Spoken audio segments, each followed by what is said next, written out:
So as you know, Drew has a high impact and high impact factor over 40 since launch in the past 5 years. It's rising quite quick. And Drew provides a home for outstanding and insightful research, analysis, ideas which addressing a global challenge, the need for more sustainable energy. So Drew is a distinctive and a forward-looking journal. We bridge the disciplines and skills of energy research. So Drew connects all who are researching and analyzing the challenges, scientific, technical, economic, policy, and social, to provide sustainable energy solutions. So Drew spans skills of energy research from fundamental laboratory research to energy conversion and storage up to impactful analysis at the global level. So Drew in particularly looks to serve a real energy world applications. So green energy transition is our current prioritized theme. So we are joining One Earth to work on the nexus of energy and environment. As we know, the decarbonization includes a mix of technologies spanning from the direct removal of carbon dioxide from the atmosphere to its capture from industry, utility scale, exhaust streams, followed by utilization or reliable storage of CO2 on a time scale and magnitude that will have a positive impact on our current climate change crisis. So according to a recent analysis Angela showed to us, the industry contributes 40% of the total emission, which is a heavy portion on the total emission. So it is thus urgent for us to discuss how to decarbonize the industry.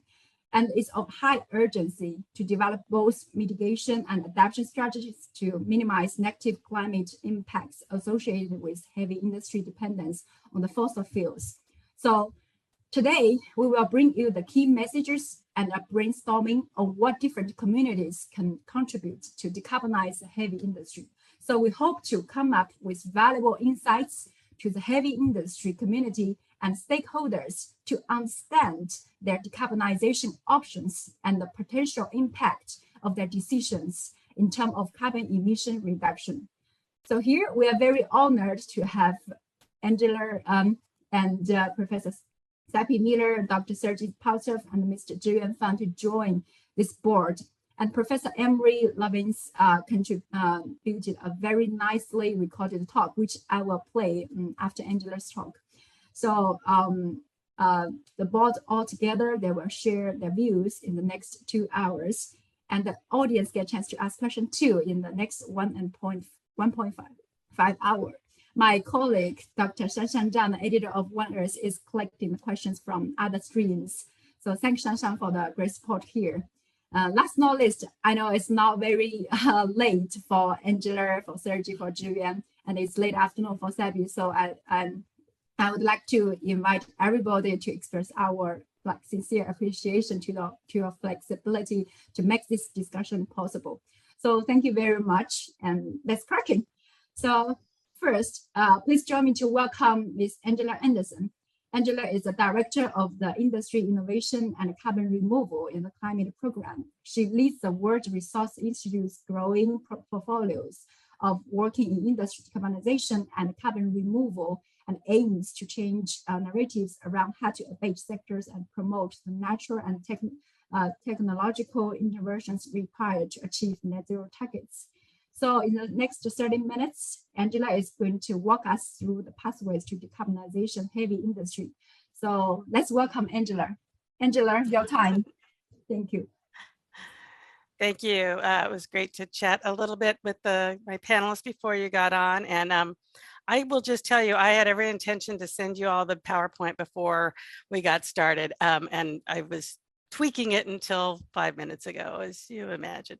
But I will tell you that it is a broad overview of the tools at our disposal to decarbonize heavy industry. And I am looking to you all to kind of dive a little deeper on specific sectors. And it sounds like that's kind of how we're organized. So I will not be talking a whole lot about clinker substitutions or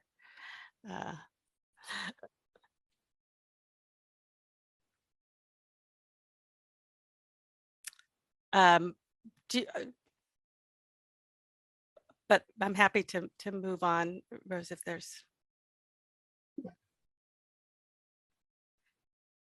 I did want to get a chance to experiment to make sure. I have not done a presentation on Zoom before, so I did want to make sure I could load up the presentation, and if you could walk me through that, I would appreciate that.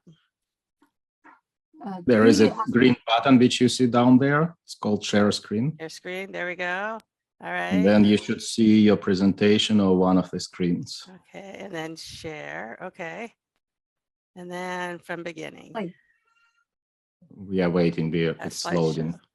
Oh, okay. Okay, perfect. All right, that's how Now, it works, okay. Perfect. Thank you.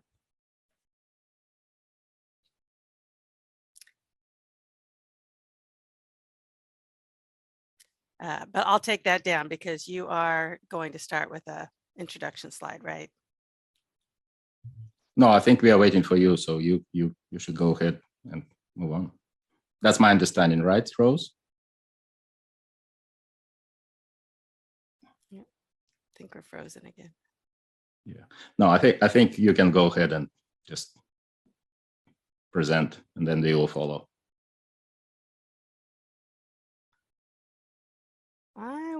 Didn't think we were starting until straight up 9. And she talked about starting with an introduction slide, but maybe I'm wrong.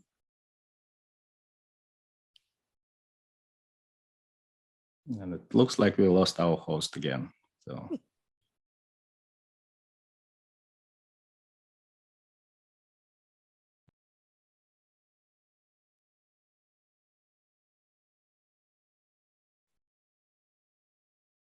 Hello, Rose. Are you back? Hi, I'm back.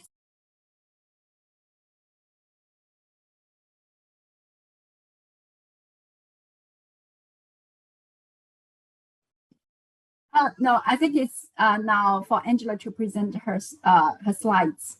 Okay, Angela, so we're please. ready. All right. Sorry for the delay.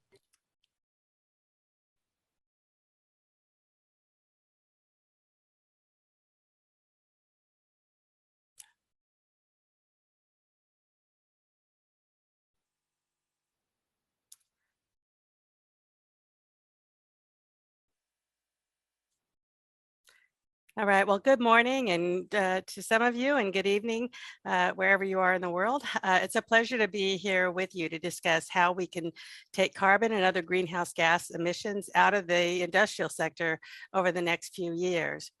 Many technological solutions currently exist to make significant progress in this sector over the next decade. And emerging solutions make it possible to imagine a net zero industrial sector by mid-century. We're going to look at these solutions briefly and the work underway around the globe to help drive industries, consumers, and governments to adopt them. And we'll take a brief look at US and China as the world's largest emitters, examining how they can drive both near-term progress and the R&D necessary for ultimate decarbonization.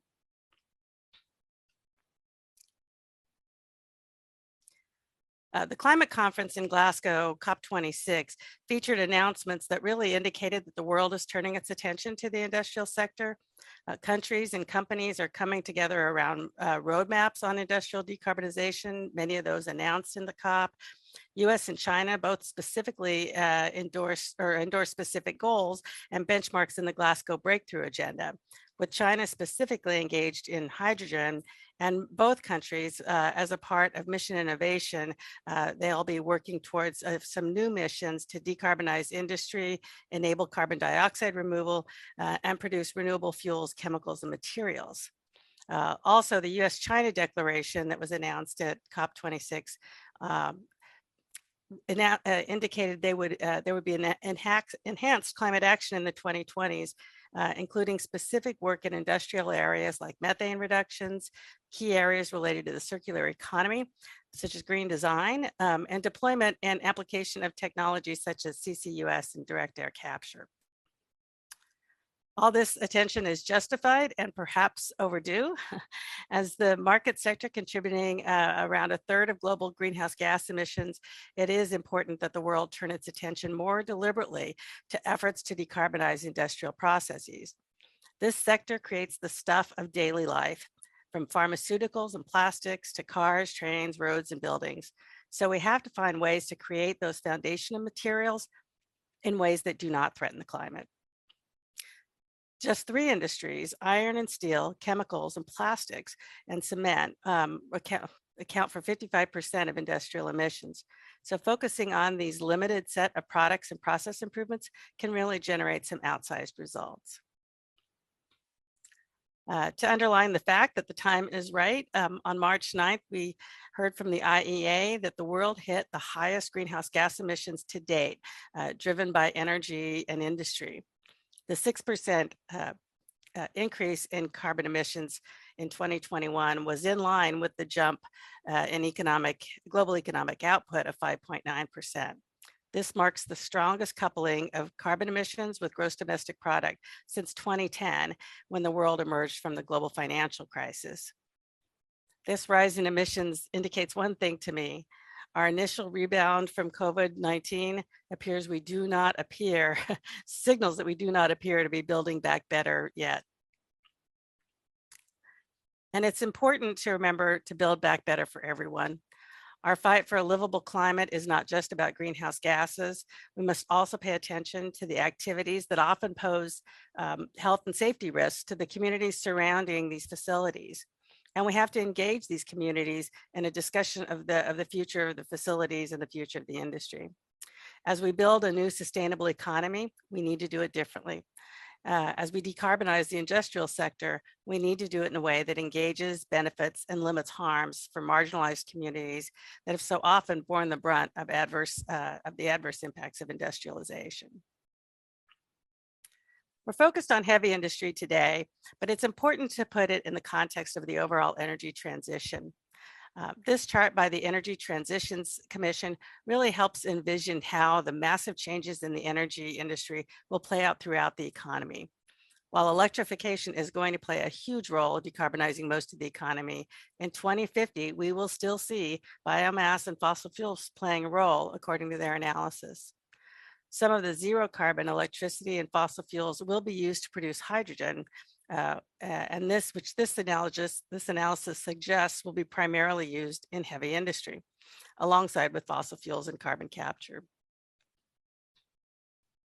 Here's another way to look at it, breaking it down by industrial sector by its largest emitters: cement, steel, and chemicals.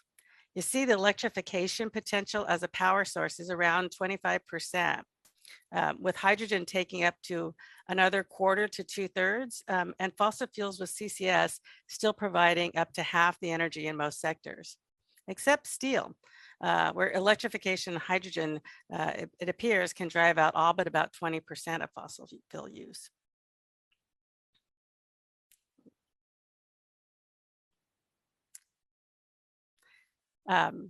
So with that big picture in mind, let's take a look at the tools at our disposal.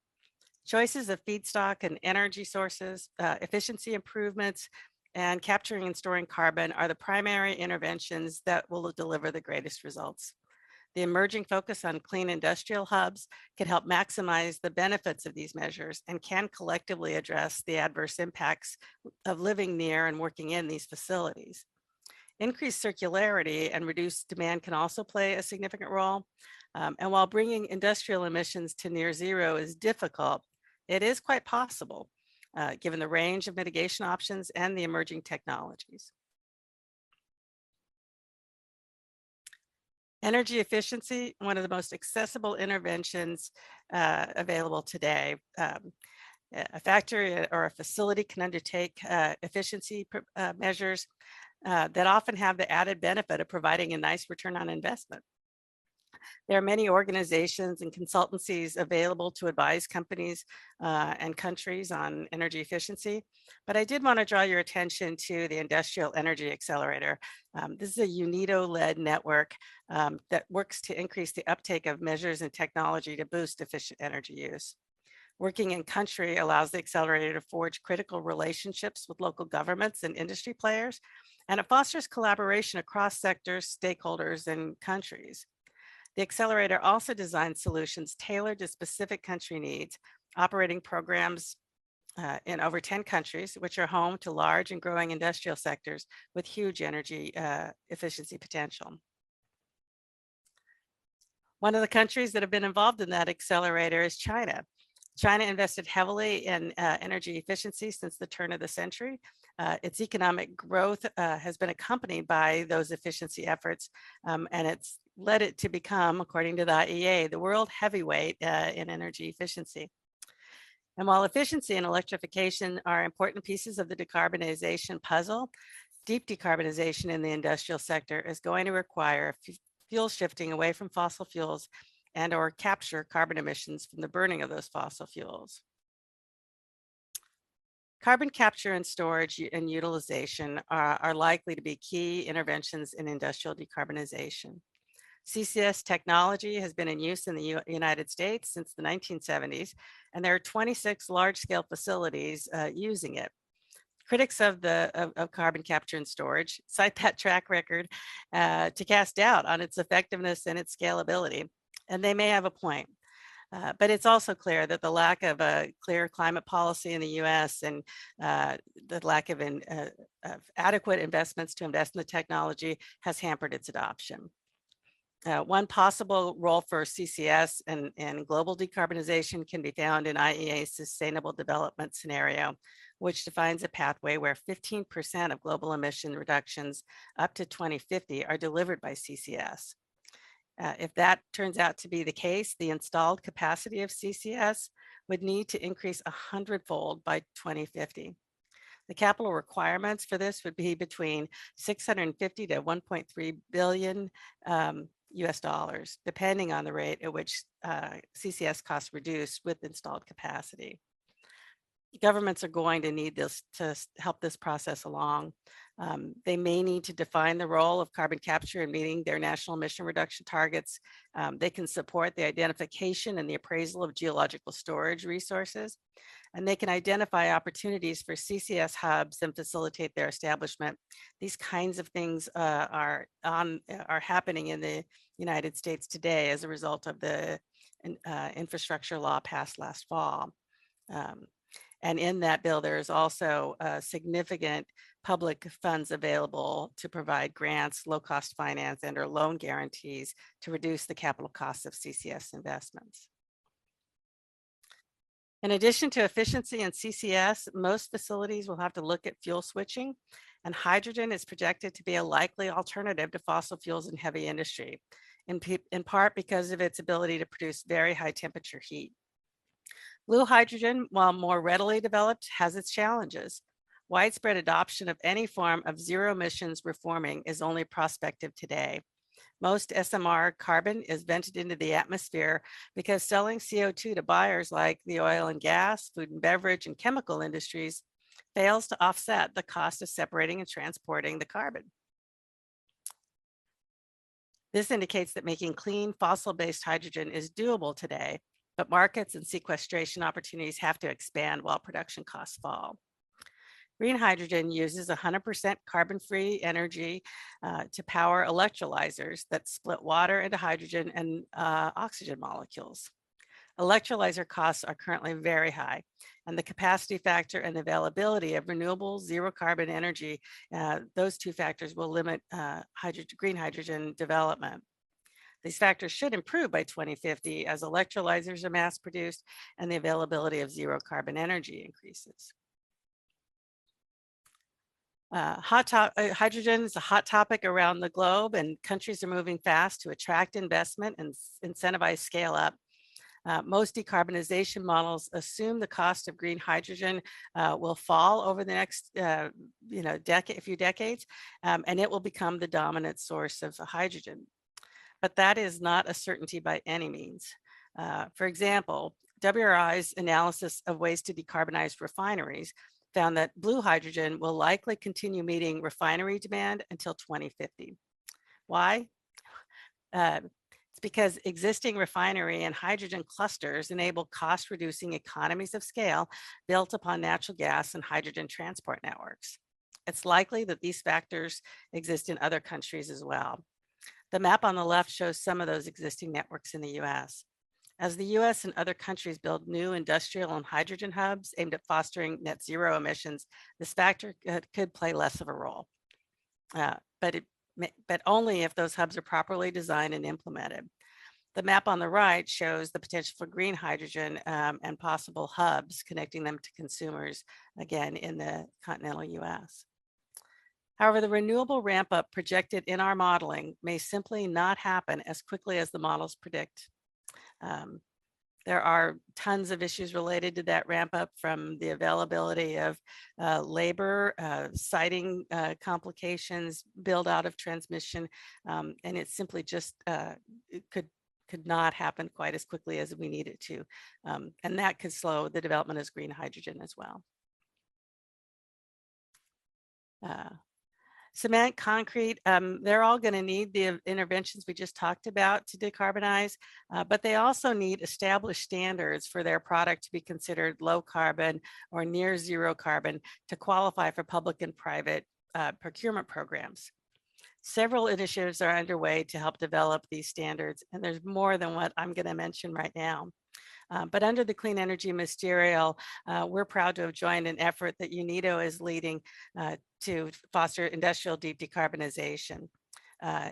They've brought together a diverse coalition of governments and private sector players and civil society, think tanks, et cetera, that are working to decarbonize steel, cement, and concrete. IDI plans to develop consistent global standards for public procurement programs, and within the next 3 years, it expects to have enabled a minimum of 10 governments to pledge to reducing embodied carbon emissions in all major construction projects by 2050. It's a very ambitious undertaking, and proud to be a part of it. The First Movers Coalition is more focused on private sector pledges. This was announced at this effort, initiated by the US and supported by the World Economic Forum, is focused on private sector pledges to create markets for near zero carbon materials. One of the primary goals in its first phase is to reduce 1/3 of the world's emissions with a focus on hard to abate sectors. In that definition, they include aviation, aluminum, chemicals, concrete, shipping, steel, trucking, and direct air capture. The FMC plans to define purchasing commitments for emerging technologies needed by net zero across these sectors, secure 2030 commitments from critical players across the value chain to jumpstart action in the 2020s, and facilitate the implementation of those purchasing commitments. It's an interesting sector, it's an interesting private sector approach, and I think these two kind of demonstrate some of the activity underway to set these standards in public and private sectors. Now let's take a closer look at what the US and China are doing to support industrial decarbonization. Overall, China set a goal of reducing carbon neutrality, or of reaching carbon neutrality by 2060, and it's setting near-term sectoral peaking goals to get to that neutrality. China right now leads the world in both solar power and coal use simultaneously. Those two factors are important in analyzing the prospect for lowering industrial emissions. Just a few weeks ago in February, the government announced 18 directives for the country's industrial economy for 2022. At least half the measures are directly related to China's climate goals. They included offering subsidies for the purchase of new energy vehicles and the installation of charging stations, promoting financial instruments to support clean coal utilization and carbon emission reductions, both to meet their energy security and their climate goals. And they've developed a tiered pricing system for electricity based on energy efficiency, which some analysts suggest could lead industrial users to build their own solar plants and invest in their own renewable generation. The measures announced also included orders to incentivize solar and wind power innovation, retrofit low efficiency coal-fired power plants, and step up energy conservation and emission reductions in energy intensive industries. Our office in China, WRI China, assessed China's progress towards the 2020 NDC prior to COP26 and found that these climate targets have been met, like many others have found, putting China on track to meet the NDC targets it set in 2015. It included a scenario of more ambitious action that it also thinks is feasible. The report acknowledged that industry is currently the largest source of greenhouse gas emissions and the main source of CO2 emissions in China. They note that promoting the conversion of coal to gas or electricity and increasing R&D of hydrogen energy technology is important, but will entail high costs and technical challenges. Their analysis indicates that the combination of CCS and carbon sinks from forests can increase carbon absorption by 1.2 gigatons in the near term and reduce 17.1 gigatons over the next 30 years. This is an important factor when you consider the IPCC's indication that we're going to have to remove a significant amount of carbon, I think, by 2050. Our colleagues' report recommended ways to lower the demand for industrial products, steel, cement, plastics, and chemicals by applying greater circularity and developing alternatives for chemicals and building materials, which would ultimately reduce industrial production capacity and the emissions that come with it. In the United States, we like to consider ourselves a leader in climate change. But our challenges in really delivering on that leadership role are primarily political. The lack of regulatory certainty because of the changes in government policy as administration change has hindered investment in decarbonization. There are also challenges of siting and building clean energy and carbon management infrastructure.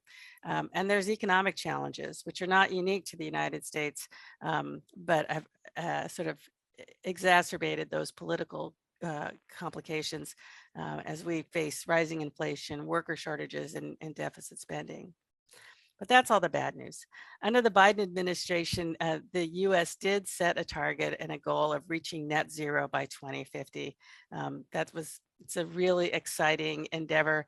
Their low carbon standard outlines the ways that we can get there, and I would say the major measures that we're utilizing to meet that goal are a ramp up of renewable energy or clean energy, aiming to get 100% clean energy by 2035. We're also leaning in on electrification of transportation and buildings, incentivizing the use of industrial CCS and the build out of hydrogen, and public procurement programs to drive low carbon materials markets. And of course, a commitment to both nature-based and technological carbon removal. The infrastructure legislation that was passed last fall included significant investments in all of these areas, including tax incentives and government projects, pilot projects, grants, et cetera. It's the largest government investment in climate change that we've ever seen in the United States. Probably the largest investment in many problems that the government aims to tackle. It was a significant step forward, and the implementation is going to be key. WRI is our program focused on has focused on the U.S. industrial innovation, which you can probably tell. Our industrial decarbonization projects have focused on domestic policy and trying to advance bills like that infrastructure bill. And we've co-convened the Industrial Innovation Initiative. It's a series of corporations, NGOs, and state government officials that have agreed on a blueprint of industrial policies that could help decarbonize the sector by 2050. WRI's also published a series of working papers on cement and steel product standards, and we've outlined a pathway to decarbonize refineries. Soon we'll release a similar paper on how to decarbonize the petrochemical industry. No small feat. Before we move on to the other panelists, which I'm really enjoying and anxiously anticipate hearing from. I want to note that everything I've talked about, the solutions available today, the emerging technologies, country actions, and global agreements may make it sound as if industrial carbonization won't be too hard, but I think it will be very hard. Changing industrial operations, installing new technologies, retrofitting factories to adopt new fuel supplies, adjusting consumer expectations and adjustments along the supply chain, all amidst global competitive fears and political forces that resist change. All these things indicate to me that progress will be very slow if we continue at the pace we're going now. But the optimist in me thinks we are entering a period of very rapid change brought about in part by the pandemic and the power sector transition. And whether it's corporate commitments, global negotiations, or marching in the streets, we are hopefully accelerating action on climate in all economic sectors, in all walks of life. As important as policies and technologies are, a powerful uniting vision must drive this transition. And I think, and at least I hope, we're finally on that way towards that shared vision. Thank you for your time and attention, and I'll turn it over to our host. Okay.